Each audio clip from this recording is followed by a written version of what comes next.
নিজে সচেতন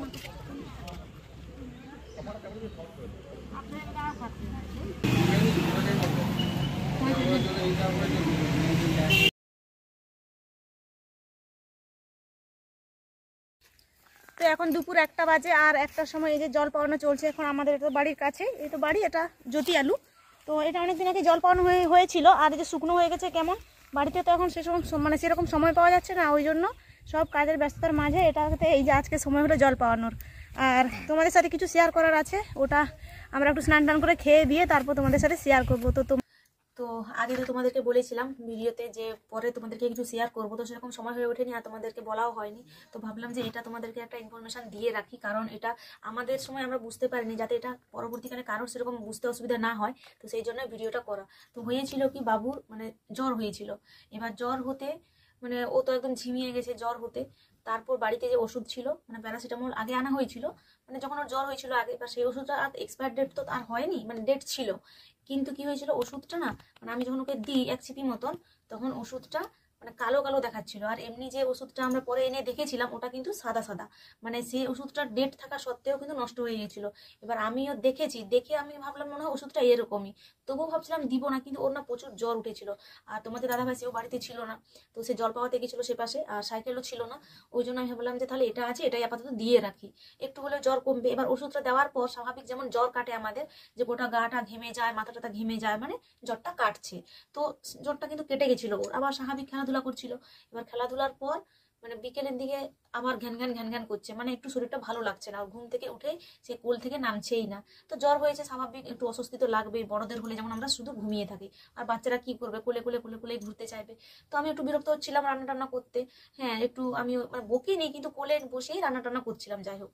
তো মোটামুটি সেদিন তো কেটে গেল। ও মানে দিন যখন আমরা তোমাদের দাদা ভাই এলো, তখন আমি বললাম যে তাহলে এই ওষুধটা তো এরকম, তাহলে আমরা একটা মানে বাড়ির দোকান ইয়েতে গিয়ে হসপিটালে গিয়ে যে ওষুধ নিয়ে আসি।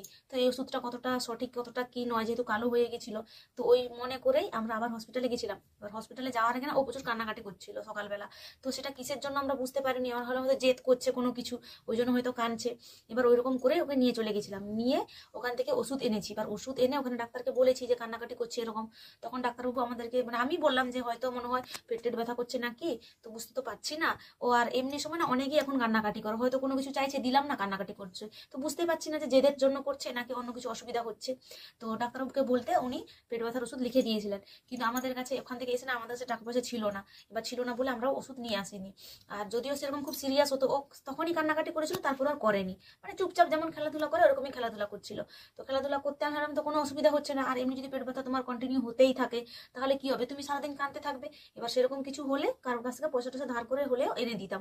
এবার যখন দেখছি যে খেলাধুলা করছে বেশ ভালো, জ্বর টর কেটে গেছে ওষুধ টষুধ দিয়ে, তো ঠিকই আছে। মানে সেই দিন রাতের বেলা ও যেমন খাওয়া দাওয়া করে ঘুমিয়েছে। এবার যখন ভোর ভোর টাইমে, তখন ও আর খাচ্ছে না, মানে এমনি তো বাচ্চারা জানো সারা রাত খেতে থাকে, মাম করতে থাকে। তো ভোরবেলা আর করছে না। তখন আমি ভাবলাম কি হলো, বাচ্চাটা কাঁদছে তখন, হ্যাঁ তখন একটু একটু কাঁদছে, আর খাচ্ছেও না, মানে এদিক ওদিক মানে লাফালাফি করছে বিছানার মধ্যে। এবার লাফালাফি করতে ভাবলাম কি হলো হঠাৎ, এবার আমি একটু ভয় পেয়ে গেছি, কি না কি হলো। তারপর মোটামুটি এরকম করে ও ফোন টোন দিলেও আর থামছে না, ফোনও দেখছে না, বিছানায়ও থাকছে না, কোলে মানে আমার কাছেই থাকছে, আর ওর বাবার কাছে আর কারো কাছে যাচ্ছেও না। এবার আমরাও চিন্তায় পড়ে গেছি কি হলো বাচ্চাটা, কালকে তো ঠিকই খেলাধুলা করছিল, রাতেও ঠিকঠাক ঘুমালো, ঠিকঠাক খেলো, ভোরবেলা আবার কি হলো। কিন্তু হয়েছেটা কি, ওর পেট ব্যথা করছিল। এবার সেটা আমরা বুঝতে পারিনি। তো আমরা তো গ্রামে থাকি, একটু হলেও এদিক ওদিক ভাবলাম যে নজর টজর লেগেছে নাকি। হ্যাঁ তো সেই জন্য আমরা কি করলাম, সকালবেলা মানে একজন জেঠু মানে সম্পর্কে উনি এসে একটু মানে ফুক টুক করে দিয়েছিলেন। এবার করে বলছেন যে আধ ঘন্টার মধ্যে ঠিক হয়ে যাবে। কিন্তু আধ ঘন্টাও হয়ে গেল, ও আর থামছেই না, মানে কন্টিনিউ কাঁদতে আছে, ফোনও দেখছে না কিছু না, কাঁদতেই আছে। এবার ওটা না খুব সকালবেলা হয়েছে, এবার সকালবেলা তো আর মানে হসপিটালে চলে যাবো এরকম তো অবস্থা আমাদের নেই। এবার খুব সিরিয়াস হলে তো যেতেই হবে। তো তারপর আমরা কি করলাম, বেশিক্ষণ ওয়েট না করে মোটামুটি হসপিটালে গেলাম। আর আমাদের এমন অবস্থা, ভাঁড় থেকে খুচরো পয়সা বের করে আমাদের যেতে হয়েছে, এমন অবস্থা, মানে হাতে টাকা পয়সা না থাকলে যে কি অবস্থা হয় সেটাই ভাবছি। তো যাই হোক চলে গেলাম, সাইকেলেই আমরা গেছি, কারণ বাসে যাওয়ার মতন পয়সা আমাদের কাছে ছিল না। আর হসপিটালেই আমরা ভাবলাম যে আগে যাই, কারণ এমনি চেম্বারে এত সকালে ডাক্তারও খুলবে না। ফোন নাম্বার ছিল, তাও আমরা ফোন টোন করে দেখলাম, তো ওনারা বলছে যে 11টার সময় ডাক্তার বসবে, তো ততক্ষণে বাচ্চার অবস্থা খারাপ হয়ে যাবে। তো ওই জন্য ভাবলাম যে না, হসপিটালে গেলেই সুবিধা হয়, আর শেষমেশ কোথাও তুমি দেখাও, যেখানেই দেখাও শেষমেশ কোনো কিছু হয়ে গেলে কিন্তু হসপিটালেই যেতে হবে। তো ওই জন্য আমরা কি করলাম, সোজা সাইকেলে ওকে নিয়ে হসপিটালে গেছি। আর যেতে যেতেও না ও কাঁদছে, কোলে বসিয়েছি, এমনি সময় ওকে সাইকেলের সামনে বসাই, ও চুপচাপ থাকে, কিন্তু সাইকেলের সামনেও বসবে না কিছু না, আমার কোলে বসেছে তাও কাঁদছে। তো মোটামুটি চুপটুপ করে ওকে নিয়ে গেছি কোনো রকমে ভুলিয়ে ভালিয়ে। তো নিয়ে গিয়ে তো ডাক্তারবাবু একটু পরে আসবেন বললেন, মানে ওখানে যে নার্স ছিলেন। তো আমরা ওখানে গিয়ে বসেছি, তখনও কাঁদছে, মানে কাঁদতেই আছে, এত অসুবিধা, এত মানে আমাদেরও টেনশন হচ্ছে কি না কি। হ্যাঁ, সকালবেলা ব্রাশ টাশ না করে মানে না খেয়ে আর কি করবে, ওই করে চলে গেছি। তো গিয়ে তারপর কিছুক্ষণ পর ডাক্তারবাবু এলেন, আর ওই দিন ছিল প্রজাতান্ত্রিক দিবস। তো ডাক্তারবাবু যখন এসেছিলেন ওখানে পতাকা টতাকা উত্তোলন করা হলো, তারপর গিয়ে ওকে দেখলো। আর ওকে মানে আমাদের সামনে একজন দাঁড়িয়েছিল, এবার ওনাকে দেখছিলেন, ও এমন কাঁদছে, ডাক্তার বলছে কি হয়েছে কি হয়েছে। তো বলছি যে এরকম যে উঠে খাচ্ছে না, হ্যাঁ ভোর থেকে, তারপরে থামছেই না, শুধু কাঁদছে, কি না কি হয়েছে। তখন উনি কি করলেন, আমাদেরকে একটা ওষুধ দিলেন। এই যে ওষুধ এটা লিখে দিয়েছিলেন, তো ওখানেই ডাক্তার ঘর ছিল, ও থেকে নিয়ে বললেন যে এটা 5 ml ওকে খাওয়াতে। তো এটা খাওয়ানোর পর বললেন যে 10-15 মিনিট ওয়েট করো, তারপর হয়তো ঠিক হয়ে যাবে, যদি সেই পেট ব্যথার জন্য হয়ে থাকে কান্নাটা আর কি। তো তারপর ওষুধ দেওয়ার পর ও কিন্তু কিছুক্ষণ পর থেমে গেল, তারপর একটু ওখানেই লাফালাফি করলো, একটু হাঁটাচলা করলো, নামলো। তখন আমরা বুঝলাম যে নিশ্চয়ই পেট ব্যথায় তাহলে হচ্ছিল। তারপর ওখান থেকে গিয়ে ডাক্তারকে বললাম, তারপর ডাক্তারবাবু আমাদেরকে ওষুধ টষুধ লিখে দিলেন। তো তার সাথে ওর হয়েছেটা কি, মানে যেদিন ওর মানে জ্বর হয়েছিল সেদিন তার পরের দিন সকালে দেখছি ওর জিভে না ঘা হয়েছে। মানে এমনি সময় তো ওদের তো ব্রাশ টাশ করানো হয় না, জিভ মানে ছিলা হয় না। এবার জিভের যে মাঝখানে অংশটা ওখানে সাদা সাদা হয়ে গেছিল, ওখানে সাদা সাদা হয়ে তার মাঝে আবার লাল লাল হয়ে গেছিল, মানে এরকম লাল লাল হয়ে গেছিল, মানে জিভে নাকি ঘা হয়ে গেছিল। এবার আমরা ভাবছিলাম যে ওর জন্য খাচ্ছে না না কি, তো ওই জন্য আমরা আর বুঝতে পারিনি যে কি হচ্ছে, আলটিমেট ওর মধ্যে কি হচ্ছে। তারপর হয়েছেটা কি, আবার ওর কৃমি হয়েছে। হ্যাঁ, কৃমি হয়েছে, মানে কিছুদিন আগে ওরকম আমরা বুঝতে পারছিলাম না, করার পর না ও পিছনে এরকম চুলকাতো। এবার আমরা ভাবছি হয়তো ও তো শক্ত শক্ত পটি করছে, ওই জন্য হয়তো চুল করছে, হ্যাঁ হতে পারে। এবার আমরা বুঝতে পারিনি ওটা, কিন্তু হয়েছেটা কি, ওর নাকি কৃমি হয়েছে। এবার তাহলে একসাথে জিভে ঘা, একসাথে কৃমি, তারপর একসাথে আবার পেট ব্যথা। এবার পেট ব্যথা এত কিছু যে হচ্ছে আমরা তো বুঝতেই পারছি না, আবার জ্বরও হয়েছে, খেতেও না ইচ্ছে করতে পারে। এত কিছুর পরে ফাইনালি ডাক্তারের কাছে গিয়ে আমরা বুঝলাম যে ওর মানে পেটে ব্যথা করছিল। এবার পেটে ব্যথা কিসের জন্য করছিল, সেটা হচ্ছে আমাদের যেটা মনে হচ্ছিল যে যেদিন ওর জ্বর হয়েছিল সেই দিনই আমাদের এখানে একজন মেয়ে মানে প্রতিমা আমাদের কাছে পড়তে আসে, ও নিয়ে এসেছিল, টভা নিয়ে এসেছিল, মানে যেটা আমরা টক বলে থাকি, লেবুর মতন টক টক ওইগুলো। তো ওইগুলো ও নিয়ে এসেছিল, আর দেখেছে। এবার দেখেছে মানে ওকে ছাড়ছে না। এবার তখন ও ওকে একটা খেতে দিয়েছিল। এবার ওটা টক না মিষ্টি আমিও খেয়ে দেখিনি, তো ওরা তো প্রায় খায়, তখন ওরা বলছে এটা মিষ্টি। আমি বললাম তাহলে ঠিক আছে একটু দে, আর দেখেছে মানে ও নেবেই, কিছুতেই ছাড়বে না, কাঁদছে।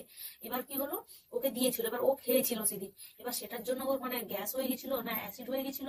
তো ওই রকম করে খেয়ে মানে সেদিনটা কিছু হয়নি, সেদিনটা ঠিকই ছিল, কিন্তু তারপরের দিন থেকে ওর মুখে না দুর্গন্ধ হচ্ছে, মানে গ্যাস বেরাচ্ছে, মানে কেমন একটা পচা পচা টাইপের। এবার আমরাও বুঝতে পারছি না, যেহেতু জিভে ঘা হয়েছে, এবার জিভে ঘায়ের জন্য গন্ধ করছে না কিসের জন্য গন্ধ করছে আমরাও বুঝতে পারিনি। তো একসাথে এত উপসর্গ দেখা দিয়েছে একদিনে, তো কিছুই বুঝে উঠতে পারছি না। ফাইনালি ডাক্তারের কাছে গিয়ে সমস্যার সমাধান হলো। তো সাথে ওর যে জিভে ঘা হয়েছিল সেজন্য ওকে ওষুধ দিয়েছে। এই ওষুধটাও কিন্তু ওকে দিয়ে এখন মোটামুটি ভালো হয়েছে। তাও আমি দিয়ে যাচ্ছি, কারণ সবাই বলে নাকি পেটে ঘা হলে মানে জিভে মুখে ঘা হয়।